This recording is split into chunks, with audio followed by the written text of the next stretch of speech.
Good morning. It's 8:37. Finger Lakes Morning News. A far cry from techno music.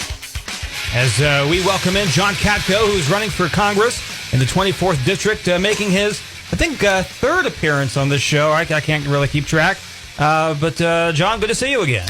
Good to see you, too, and it is indeed my third appearance. It is. That's what I thought. All right, so it's, I guess I still have a few brain cells left. You were a former federal prosecutor. We covered in your first appearance your background at length, and I asked you before we started here this morning if you miss the courtroom. Do you? Absolutely, but as I told you, it's fun doing interviews because the person doing the interview, that being you, is kind of like the judge firing questions at me, and I've got to be on my toes to be able to answer the questions in a certain way. So that's good. That scratches that itch a bit for me, but I do miss it somewhat. Then I don't feel so bad about having a black robe in my back seat. We are now more than halfway through the campaign, and we're more than halfway through summertime, and it seems things are starting to heat up on your end and starting to heat up on Dan Maffei's end as well. Oh, absolutely. And it's amazing how much I've learned in such a short period of time being a new candidate. And it's been a wonderful experience. And there's no doubt that we're getting some wind at our back, and we're really starting to pick up steam as a campaign. When we first talked, I think it was not long after you got the nomination back in January or February or somewhere earlier this year. Lots changed since then. There are leaves on trees, for example. That's a huge change. What have you learned? This is your first time running for office. What have you learned from the time that you got the nomination to right now? We don't have enough time to talk about all I've learned. I can tell you some of the things I have learned is it's amazing how many people in the committee party system are there to help. I mean, just in the Republican Party alone in our district, four-county district, there's about over 800 committee people that work day in and day out, volunteer basis, just to help out and just do all the nitty-gritty things, from everything from passing petitions to help selecting candidates to getting out the vote. That's one of the probably most heartwarming things I've seen, is how many people are dedicated, on both sides. The Democrats have the same type of thing, and it's a true testament to the fact that democracy is alive and well in our country. And a lot of people think they see the end product, the commercials, and think that the systems are broken, but so far, what I've seen is that there's an awful lot of grassroots on our side, and it's been encouraging. The other thing I've realized is it's far more complicated an endeavor than you could ever imagine. If you think of it this way, you have to create a business model, start up a business, raise the cash and funds for the business, execute your business plan, execute the financial plan, and then wrap it all up in 10 months. So it's really it's a fascinating exercise, and it's extremely complicated. And you have to spend a lot of time on the road going to different parts of the 24th District. How do you balance that and life at home? Well, that's a great question. My wife and my kids are used to me having a crazy schedule, because being an organized crime prosecutor for 20 years, when a trial's on, you go home to sleep, and that's about it. So they're used to that type of dedication I've had in public service, and so they're used to it. But you balance it, and what's nice is I've been taking my older son, who's 19, who's interested in politics, with me a lot, and he's been having a ball. So it's actually overall been a very good experience for my family. You get to meet a lot of people along the way. We may have talked about this the last time you were on. What are some of the common things that you're hearing from people in the district, issues that they would like to see focused on in Washington? Oh, geez, the jobs and the economy are top of the list, as always. I mean, I can't tell you how many people I've talked to and who are worried about their jobs and are worried about the economy in Central New York, and worried about the continual drain of the young, talented people that are leaving the area for greener pastures. I mean, that's one of the reasons I got into this campaign. I want my kids to settle back here just like I did, and they need to have the economic opportunity to do so, and that's a big concern. And probably the biggest thing I've heard is the business environment in New York State is terrible. It's very hard to make a go of it in New York State with all the regulations and all the taxes, and that's why you see businesses, especially manufacturing businesses, which are the lifeblood of the middle class, are are leaving here. We're losing another 300 jobs in Auburn. And those are the types of things we're hearing. And that and the fact that nothing's getting done in Washington, and and everybody's to blame. The president, the Republicans, and the Democrats. Everyone's wrong and by not being able to get things done in Washington. And that's another thing I'm hearing on a regular basis. So how does one person change all of that? Well, I think you got to start with the premise by flipping that around. You got to say to yourself, you can't accept the premise that not one person can't make a difference. You can't accept that. You got to say that you can go down there and start being part of the solution. So that's number one. And number two, you've got to go down to Washington, in my opinion, and you've got to be able to be committed to your principles and not sacrificing your principles, but also working with the other side and engaging the other side.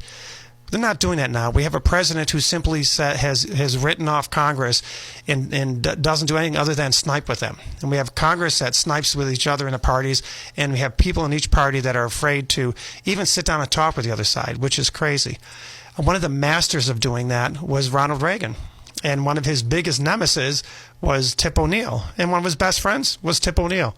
And they got a lot done. If you go back and look over the course of their time, they got a lot done. And Tip O'Neill was a hardcore liberal, and Reagan was a hardcore conservative. And they got it done. And it can get done.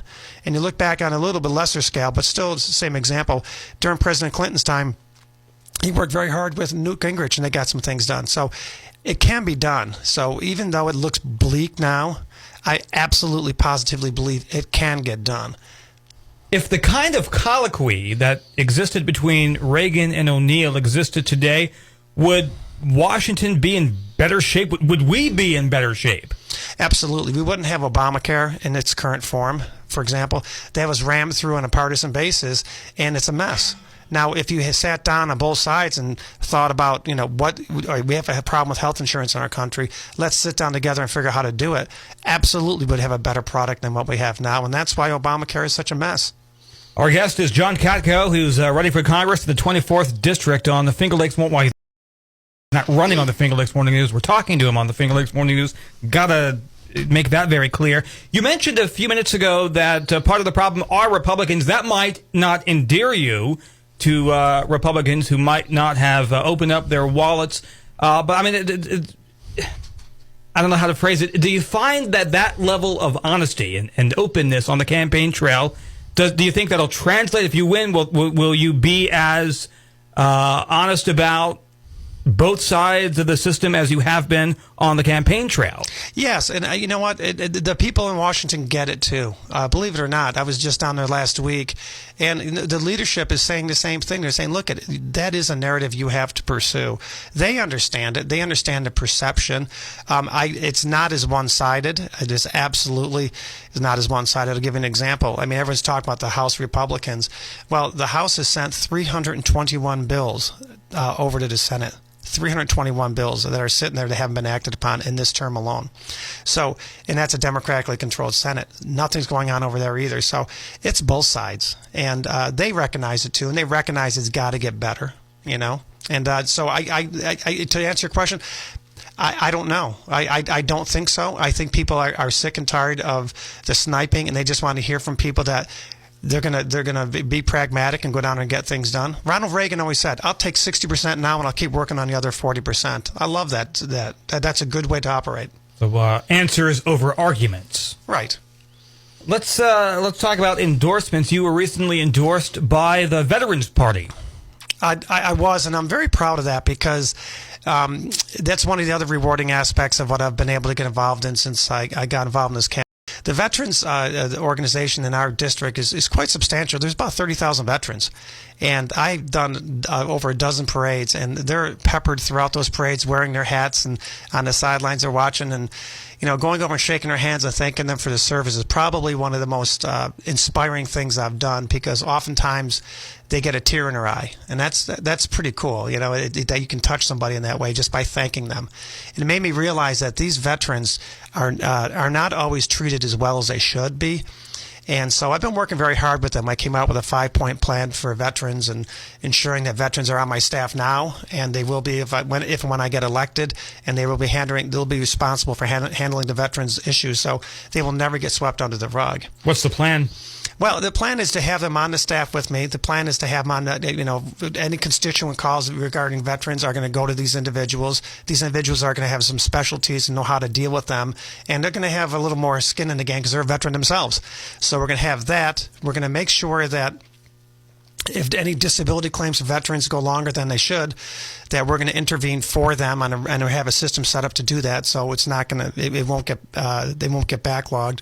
We're going to advocate for many programs for veterans, including what just got passed, which I'm very proud of, is the Veterans Bill. And in that bill included the option to allow veterans that live 40 miles or more from a veterans health care facility to get treatment from a private practitioner, which is great for them. Don't have to, that cuts down on the wait times.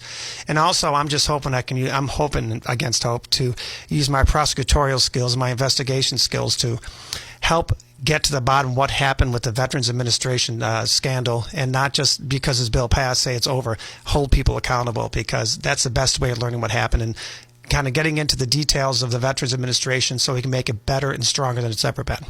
You are running in an age of the internet. You've taken advantage of social media. You're on Twitter. I think you're on Instagram as well. Tell me about the role that social media plays in trying to reach out to that younger demographic that might not pay attention to more traditional media platforms. Well, I think, the market, I've learned all these terms like segmented markets and stuff, which I never knew as a prosecutor. But let's face it, as you well know, the media market is highly segmented now. The number of people watching network television is lower and lower. Younger individuals don't even have home telephones anymore. They have cell phones. Most of them don't even watch cable or have cable TV. They watch their TV programs by Netflix or something like that. So you've got to figure out different ways to reach them. And a big aspect of that is the internet and the media, the Facebook and Twitter and Instagram, and then kind of tailing your phenomenon. But it is something we have to do. And as far as reaching the younger individuals, I am like a grandfather on my campaign staff. I'm 51 years old. I have, and the fellow with me in the studio today is a highly talented kid, Justin Sales, and he's 24 years old. He's been a veteran of politics for almost 10 years. So he knows more about politics on a small finger than I do, and we have great young individuals with us who are helping us tap into that market for sure. You're only 51? 51. Why, do I look older? No, you're only, oh man, you're only 21 years older than I am. Oh man, that means okay. You're old enough to be my son too. Great. I guess that makes me the uncle of this. That's right. Of this routine. We're talking with John Katko, who's running for Congress. The 24th district, as we've talked about a couple times, it's a large area. What are some in traveling around the district? All of Cuyahoga County, all of Onondaga County, and was it parts of? It's all of Wayne and parts of Oswego. Is that right? The western half of Oswego, including the city of Oswego. So we're talking about a lot of rural areas, a lot of rural parts of New York where agriculture is big. What are some of the things you're hearing about agriculture? Well, a lot of it has to do with the labor issues. It's amazing with the immigrant labor issues, and that's one of the things I'm trying hard to work on. My father-in-law was a lifelong potato farmer in the southern tier, and so I've been dating my wife since she was 17 and I was 18, and freshman at Niagara University. And so I've been going down there, and I did everything from clean the migrant camps to get them ready to go for the season and everything. So I really understood the need for good quality seasonal labor, and it's unbelievable the amount of red tape that the agricultural community has to go through just to get the seasonal immigrant labor help. And that's something in any immigration reform has to be taken into account. And that's one of the things I'm hearing. It's the cost and the burden of trying to do it is very frustrating for these farmers, and that's a big thing. And regulations, having the OSHA standards come into the dairy farmers, that's another big thing. And but overall, I think the biggest single issue for the farmers is probably the immigrant issue. We are a little more than 4 months away from Election Day. So what do you do between now and the time the polls close? Sleep less and work more. And, we're just, the bottom line is it's about getting your message out and just going out and seeing people and letting them kick the tires, so to speak, and see who you are and just interact with people. I think that's really important. I think that's a big thing that separates me from my opponent. that's not his forte. His forte is raising money. My forte is getting down and rolling up my sleeves and talking to people, meeting with people, taking interviews, taking the fire, and letting them size me up. We're going to do between now and the election. How is the money situation for the campaign? It's great. I mean, we started out March 1st is when I got the nomination, come to Republican nomination, and at that point I had zero money in the bank, and my opponent had $900,000. And in the 4 ensuing months, I've raised about $430,000, and he's raised some more. But we've closed the gap from a 100-to-1 deficit to about a 4-to-1 deficit, and we're going in the right direction. Much more than half of his money has come from outside of New York State. Well, more than half. 98% of my money has come from this area, and so I hadn't even touched the outside money.